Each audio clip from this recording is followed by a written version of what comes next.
In our neighborhood, Thursday is a special day. Children of all ages line the streets to see the big truck rumbling down the lane with workers hanging off the back, smiling at their fans through dirt covered faces. The sight of this rolling repository of refuse can mean one thing and one thing only. That's right, it's Trash Day. But this event known as Trash Day is not nearly as curious as one looming question. What exactly goes in our trash? Many unnecessary objects that could be reused for other purposes find their way onto the truck bound for one of America's more than 2,000 landfills. Did you know the average person generates 4.3 pounds of garbage every single day? This is 1.6 pounds more than each American was producing back in 1960. According to the Duke Center of Sustainability, Americans produce 220 million tons of waste each year, but only half of that ends up in a landfill. Where does the rest of it go? Take a look along your local interstate, neighborhood park, area lake, or other public space, and you'll find it. I have the perfect alternative: recycling. But why don't more people do it? The average American will tell you they think recycling is very time consuming and a hassle to their daily routine. While in reality, the opposite is true. Recycling is fairly easy and quite convenient. 87% of Americans have access to curbside or drop-off paper recycling programs. One may also walk through the local shopping mall, grocery store, or even the airport and find receptacles for recycling paper and glass or plastics. Entire industries are even making recycling simpler to achieve.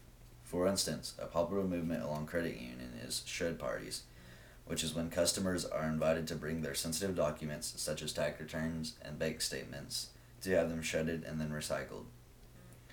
Despite these many conveniences that make it so easy for people to make a difference, not enough of us are joining the movement. This is evident by the fact that the majority of objects found in your neighbor's trash could have been recycled, but please don't use this as an invitation to root through your neighbor's dumpster.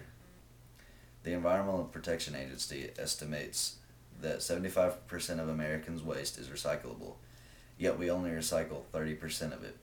Americans throw away about 28 billion bottles and jars every year. These bottles and jars can be recycled and used to make new bottles and jars. They can also be made into beautiful homemade decorations around your house. In 2009, Americans threw away almost 9 million tons of glass.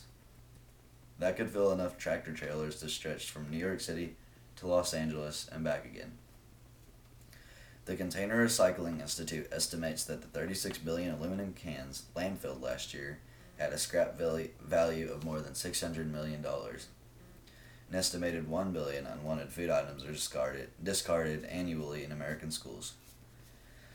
Food waste is responsible for 15% of all waste, second largest behind paper, which is 28%. If the food waste was recycled properly, it could be used as fertilizer or compost.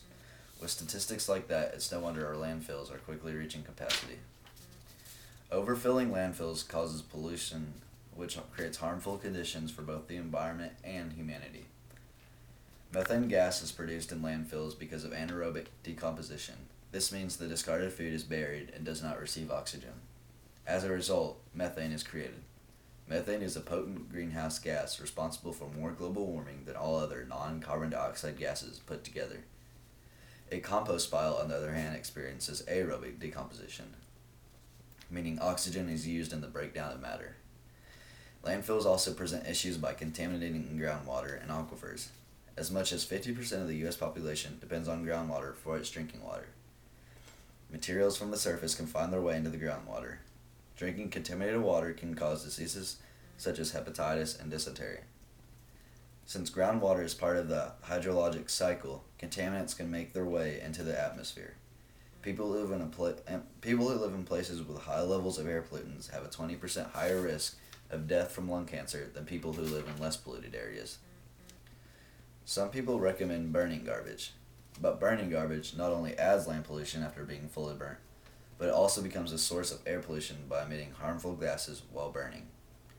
Garbage pollution is the main cause of various bacterial diseases, most of which affect the human gastrointestinal system.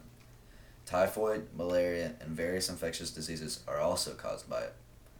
Insects such as mosquitoes amass in places where there are piles of garbage and ultimately spread various diseases in the area. Animals aren't safe from pollution either. Plastic bags left out from overfilling landfills represent a hazard for animals. They can either crawl inside and suffocate or eat the bag and choke to death. Over the past several decades, more and more Americans are becoming better informed about the positive aspects of recycling, but there is still so much more room for improvement. So next Thursday, when you see that fly-infested, four-wheeled freighter of filth, take a pause for the cause and think twice about what you set on the curb. The environment will thank you.